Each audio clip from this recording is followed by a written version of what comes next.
É, galera do programa de 15, hoje, programa bem especial aqui, eu vou falar com um dos maiores humoristas desse Brasil aí, ele que trouxe o stand-up para o grande público conhecer, Diogo Portugal, prazer. Prazer. E hoje estou com a minha peça de personagens, né? Que também é um show que eu gosto muito de fazer. Que é um espetáculo novo que você tá fazendo agora. Cara, ele é um espetáculo assim, tipo assim, não é novo porque eu já estreiei ele há 2 anos atrás, já rodei ele bastante com o Brasil, mas são personagens que eu tenho bastante carinho, assim, eu peguei e coloquei eles na peça para ter um produto diferente e tal, e porque até sou muito cobrado, né, eu acho que uma das grandes explosões minha na internet foi quando eu fiz o Office Boy, Elvis Lay, né, que é um dos personagens que tá aqui, ó, inclusive aqui na peça, que eu fecho a peça com ele. No humor você começou com os personagens? Comecei. O stand-up foi um segundo momento, assim. Foi uma hora, assim, que... Eu me lembro que estava começando o seriado de Seinfeld, muita gente falando sobre stand-up, e eu falava, puxa, ninguém faz isso no Brasil, não da forma que eles fazem, né, assim, tão espontâneo e tal. E tinham 2 colegas meus que estavam começando a fazer. Na época eu falei, pô, vou tentar me arriscar e ia fazer. Então, e você começou lá em Curitiba mesmo? Comecei em Curitiba. Tinha uma noite num bar que chamava Era Só o que Faltava, de terças-feiras. E uma noite começou a pegar, ficou anos assim, capaz. Eu tenho saudades dessa época. O bar nem existe mais, pra você ter uma ideia. E como que era a sua produção de texto na época? Assim? Você produzia mais pros personagens e foi migrando? Foi uma fase bem produtiva da minha vida, porque como o show era toda terça-feira, eu intercalava, eu tinha convidados. Eu testava muita coisa, né? Hoje eu já tenho mais medo de testar, sabe por quê? Porque a responsabilidade faz você ficar medroso com o tempo, né? Tipo assim, hoje em dia se eu boto um personagem lá, o pessoal não gosta, já detona e tal. E eu não tinha muito medo de criar. Eu acho que o artista não pode ter medo, né, cara? Então, tipo assim, hoje eu tô num momento que eu tô voltando a tomar coragem de criar novas coisas. Nova. Ontem mesmo a gente tava... eu com a minha equipe, né, que eu já não faço mais tudo sozinho, já tenho uma equipe que me ajuda e a gente estava recriando um personagem que eu fiz há muito tempo atrás, que era um publicitário arrogante, saca? Esse atualmente não usa. Esse não tá na peça, mas a gente vai colocar ele na internet. Eu tô devagarzinho começando a inserir coisas, ideias antigas, que às vezes o antigo vira novo, né, porque ninguém conheceu, né? E você quando você foi um dos fenômenos que estourou na internet do stand-up. Você que foi a pessoa que meio que apadrinhou muito comediante que hoje está na mídia, né? Como que foi isso, esse começo?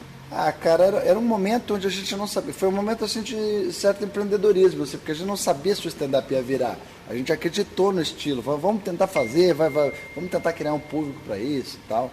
E realmente foi muito difícil, porque no começo a gente não tinha público, tinha mais gente querendo fazer do que para assistir. Eu lembro que uma vez eu vi acho uma entrevista sua que você falou assim que você ficou sabendo por acaso que você estava fazendo sucesso na internet. Na internet, que eu não sabia o que era o YouTube na época, né? Daí um cara pegou e falou assim pra mim, pô, você viu quantos acessos que você tá no YouTube? Eu falei, o que é YouTube?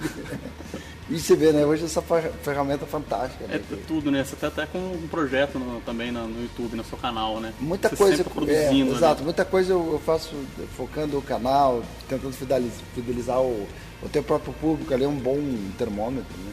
Claro que hoje em dia tem outras redes sociais, não só o Facebook, tem o Facebook, tem o Instagram, tem tudo. O próprio Twitter, né? Onde você faz as pessoas irem lá para ver o teu canal do YouTube também. Ou seja, tudo está muito... Mas o que eu digo é que a televisão não é mais o único meio principal, de comunicação que você pode chegar na tua plateia. E quando você era moleque, você também era assim meio... Fazia muita bagunça assim, ou você era daqueles mais quietão? Eu era quietão, mas eu era de observar e era de falar merda na hora errada. Isso sempre me custou muito caro. Tipo no colégio, suspenso, essas coisas. Tipo, família de desembargador, meu pai e tal. Sempre fui meio na contramão da família e daí você faz uma leitura. Hoje você fala, puta, tinha uma razão, né? Tinha uma coisa. Porque eu não acho que o humor é uma profissão que a pessoa decide que vai ser. Assim. Eu acho que é uma profissão que ela te encontra, não é você que resolve fazer. Tanto que todo humorista tenta fazer outras coisas, né? Eu tenho colegas e hoje em dia a gente está numa geração e quem sabe a gente tenha sido um pouco responsável por isso, se você for ver. Hoje você vê molecada assim, querendo fazer humor já desde cedo, né? Era, pô, eu quero montar meu canal, eu quero fazer palco, eu quero fazer stand-up. E hoje em dia bomba muito, você vê cada dia surgindo muita gente. Porque né? eles tiveram já uma cultura para se inspirar, né? Existe uma casa de comédia, né? Existem lugares para o comediante se apresentar. Quando eu comecei não tinha nada disso, né? Então minhas referências eram os comediantes mais tradicionais, né? Que, pô, era Chicanício, tal. Tom Cavalcante, assim, foi um ponto de virada, assim, pra mim, sabe, na minha época. Você fala, pô, esse E cara... foi um desses mais novos. Exato. Eu falei, pô, ele já tá fazendo uma coisa um pouco diferente, ele já faz imitação, né, que é uma coisa um pouco diferente. E o humor, ele tem todas essas vertentes, ele tem improviso, ele tem piada, ele tem imitação, ele tem personagem. E o stand-up, que é onde você... O stand-up você pode ir para qualquer assunto, né? Isso que é bem fascinante, assim, do gênero, assim, porque às vezes você está falando de um tema que não está funcionando muito, mas opa, ainda bem que eu escrevi também sobre outra coisa, então eu vou falar sobre outra coisa. E aí vai, agora também se ninguém rir de nada, você está ferrado, porque é a tua cara que está ali, né? Então. E você tem a fama de ser muito distraído, né? Eu sou, cara. Você é muito distraído mesmo? Puta, você sabe que eu tô com o cartão de crédito Rafinha Bastos? Isso não é piada, cara. Eu tava mexendo nas minhas coisas ontem e eu achei um cartão e estava escrito Rafael Holdston, não sei o nome. Oxman. Eu nem entendi esse nome. Rafael, eu falei, que merda, Rafael, que bosta, mas esse cartão veio parar na minha carteira. Aí eu fui no Google e descobri quem era a pessoa, apareceu a foto do Rafinha. Você nem sabia quem era. É porque não tem Bastos, né? Rafael Oxman, é isso. E daí eu falei, caralho, velho, já tinha uma semana que eu tinha gravado aquele programa, 8 minutos com ele. E aí eu falei, cara, fudeu, o cara já cancelou o cartão. Aí, ainda bem que ele é lesado também, porque eu acho que ele não tinha nem percebido. Muito distraído com lesado. Aí eu falei pra ele, velho, tô com o teu cartão aqui, puta, você deve ter cancelado, foi mal. Ele falou, puta, cara, eu não cancelei. Eu achei que ele tava por perto. O bom é que se os processos não levaram todo o dinheiro dele, você pode usar um pouco. Pois é, cara. Não, eu falei, vai entrar pro meu livro de coisas absurdas que eu já fiz. O dia que eu podia ter passado a perna num judeu. E você vai fazer isso? Vou fazer, eu tenho que fazer. O Murilo Gun me enche muito saco, ele acha que eu tenho que fazer um livro só sobre as histórias de distraído. Né? Tem um caso que você esqueceu, acho que o Magela. O Magela. O Rafinha, foi o seguinte, só para o pessoal entender, que eu sou ladrão de cartão de crédito. A gente foi comer um sanduíche junto, provavelmente os cartões estavam ali na mesa e era parecido com o meu e eu peguei dele. E ele não percebeu e eu fui embora. Mas o Magela foi uma história engraçada mesmo, foi em Curitiba, no Risorama, que eu levei para fazer um festival com a gente, que chama Risorama, em Curitiba, todo ano tem, e ele foi levando ele para almoçar. E o Magela, ele é muito assim, ele vai fazendo as coisas assim, ele fica na beirada do palco, e você acha que ele vai cair, ele não cai, ele é muito safo. Né? E aquele dia, quando eu parei o carro no valet, ele abriu a porta e foi descendo. E eu fui descendo também, só que por um instante você esquece que a pessoa é cega. É cega, né, cara? Eu peguei e fui indo e tal, e daí eu já cumprimentei o porteiro lá, opa, tudo bem, já fui indo. Quando eu chego na porta do restaurante para entrar, eu me caio a ficha, falei, caramba, cadê o Magela? Né? Aí eu, idiota, achei que ele podia ter ido na minha frente, porque não sei, né? Naquela hora, eu não sabia onde ele estava. Né? Aí eu perguntei para os porteiros, eu falei assim, vem cá, vocês viram o Magela, o humorista? Eles querem assim, nem ele, eles acharam que eu estava fazendo piada. Aí, caramba, eu falei, nossa, o Magela virava, eu via meu carro, não via ele. Aí quando eu cheguei perto, que eu consegui ver que ele tinha ido pro lado errado. E daí ele ficou atrás do carro. Tô te esperando. Eu falo que eu só não achei o cego porque ele estava num ponto cego. Mas, cara, a gente hoje dá muita risada disso, que na hora o Magela fala, pá, me esqueceu aqui, né? E você usa essas distrações nos shows? Ou... Eu não uso nos shows, mas às vezes numa entrevista, que na entrevista com o Danilo foi legal, que a gente falou sobre isso e tal. Eu era guia da Disney, eu esqueci os passageiros. Uma vez, não é nem que eu perdi os passageiros, uma outra grupo que me achou, que eu tava perdido. Ah, você trabalhava como guia? Eu era o guia da Disney e eu me perdi. E os passageiros estavam mais achados que eu. Você criou o Risorama, que é um dos maiores festivais de humor. E é o mais antigo. O mais antigo. O Risorama já tem 12 anos de existência. Só que ele acontece no Festival de Curitiba, mas envolve aí todos os humoristas. Aí e tal. E como que você pensou, né, nesse período que você iniciou lá? Como que foi pensar em fazer um projeto desse tamanho, que se tornou um dos maiores do mundo? Cara, foi totalmente risco e vontade de fazer mesmo, cara. Os primeiros anos a gente não ganhou dinheiro, pelo contrário, empatou. segundo ano também, daí você vai ganhando público, né? Você não tem lucro, mas você tem e público. experiência também. E que nem qualquer negócio, né? Eu acredito que qualquer negócio que você invista, você não tem que visar logo o fator financeiro como resultado. Você tem que plantar e aí vai, né? E com o tempo daí aquilo vai se tornando uma marca, depois se torna uma marca, você consegue de repente até um possível patrocínio, e aí que você consegue estabilizar, né? E depois que você se tornou bem conhecido no Brasil inteiro, faz show pra lá, pra cá. O cartório de protesto. E emissoras de TV. Você conheceu todo mundo que você tinha vontade de conhecer? Não, pô, imagina, cara. Eu conheci não. Uma das pessoas que eu conheci, que eu queria muito conhecer, eram os caras do Monty Python. E eu e o Daniel do Barbichas fomos no meet and greet deles, que era um lugar mais reservado, que você tinha condição a... Claro que a gente pagou por isso, mas não importa. Mas pôde conhecer. O prazer de falar com os caras do Monty Python para mim foi sensacional. Mas esses comediantes brasileiros, eu tive... Uma das coisas que eu acho que eu tenho muito prazer de falar é que eu contracenei com o Chico Anísio no Zorra Total, numa fase em que eu já era amigo dos filhos dele, mas não o conhecia pessoalmente e foi muito legal, assim, para mim, pro meu currículo. Zorra Total para mim foi assim, ó. Podem falar o que quiser, nego zoa, né? Esse fez Zorra Total, mas pra mim eu ter conhecido... Você aproveitou. Eu aproveitei a parte mais interessante, que é o bastidor das histórias do Paulo Silvino, do Agildo Ribeiro, eu colava nos caras, eu ficava assim só ouvindo as histórias. Cara, e por mais que às vezes o pessoal usou o Zorra Total, os grandes nomes do humor sempre tiveram por ali ou passaram por ali, né? Exato, não, e as referências. Porque eu né? ouvia Paulo Silvino quando eu era novo, Vivo o Gordo, essas coisas.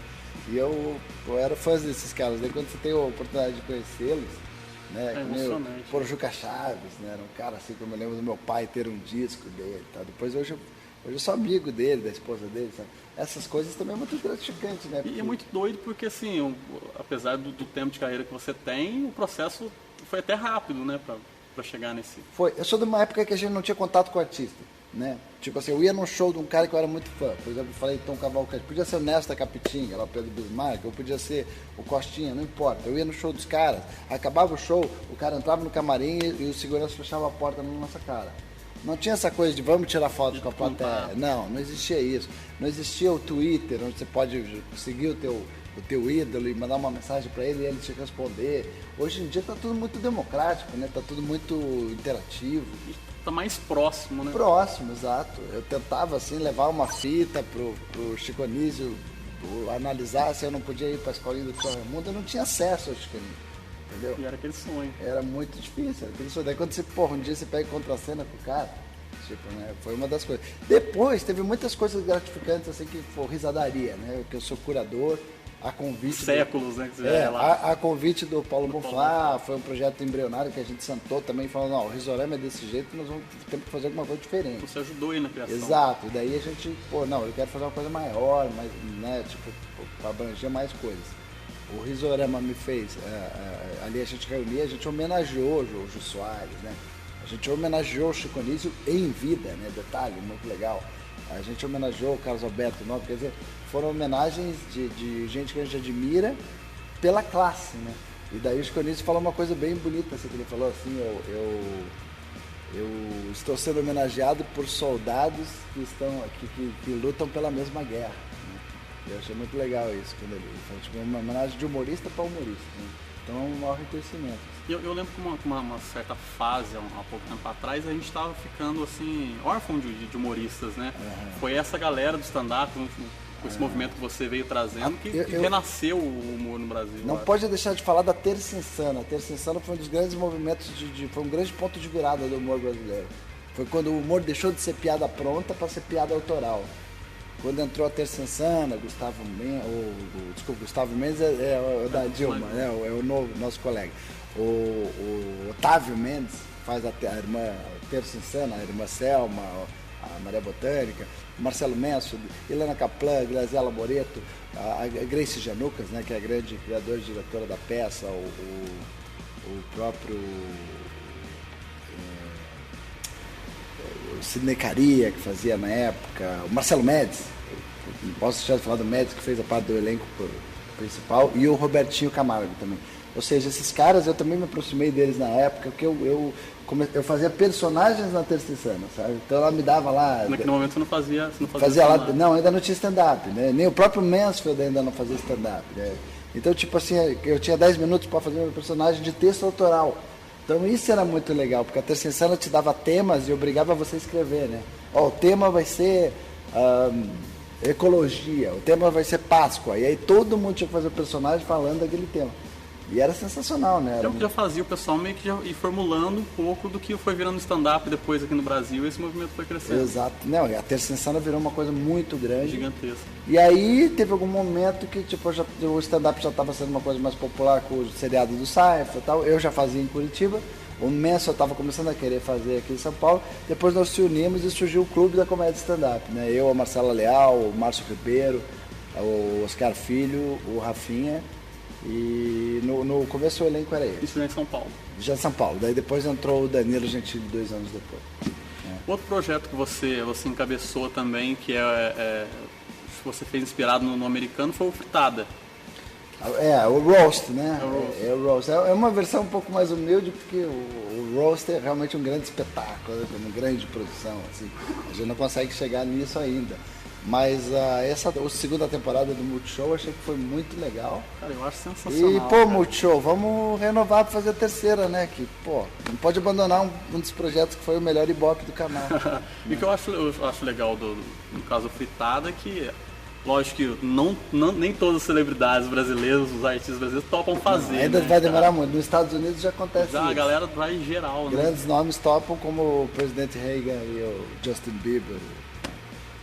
E o que você, assim, toda a sua carreira, o que você ainda tem vontade de fazer, criar, para onde você pensa em ir ainda? Eu sei que você também acho que estava, não sei se foi com o Danilo Gentili, estava criando uma casa de shows a gente nos Estados Unidos. A gente está criando essa casa já está quase pronta, já está em processo de construção, estamos já trabalhando no projeto interno dela, está ficando muito legal, uma casa para 200 pessoas, uma casa de show, né?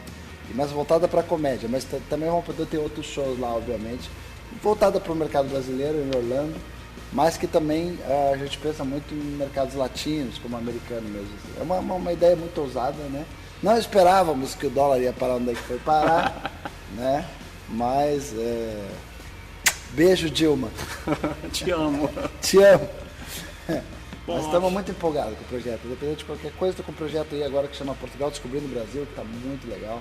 Sou eu viajando por todas as capitais e misturando humor com turismo, e está muito legal. E você me falou de projetos que a gente tem vontade de fazer. Eu tenho uma equipe hoje, a gente trabalha bem unido, cada um, o editor, cada um faz tudo. E a gente está querendo muito também um dia fazer um filme, né? Um sitcom, uma coisa muito louca. Cinema é uma coisa que ainda não fiz. Eu fiz uma ponta num filme do Pedro Amorim e O Grande Pai, e eu falei, cara, que fascinante isso. O cinema é muito foda. E o bom da internet, você que já tem uma produção e conhece uma galera bacana, que hoje em dia o seu leque de oportunidades acaba sendo maior, você tem contatos maiores. Né? E a possibilidade de criar webséries também é muito bacana. Né? É verdade. E mais uma coisa que eu estou pensando daí visando mesmo o lado financeiro, é uma igreja evangélica, né? Pode começar enchendo. Já tem humorista evangélico, né? Isso dá um dinheiro aí. Os evangélicos já são humoristas, né? Já são, não. Cara, tem uns pastores que eu vejo aí viralizando os textos, muito engraçado. Mas, enfim, com a graça de Deus vai ser o nome do show, né? Tô brincando, só zoando. Gil, prazer te conhecer pessoalmente. Até mais. Sou teu fã, valeu mesmo. Tamo aí na luta.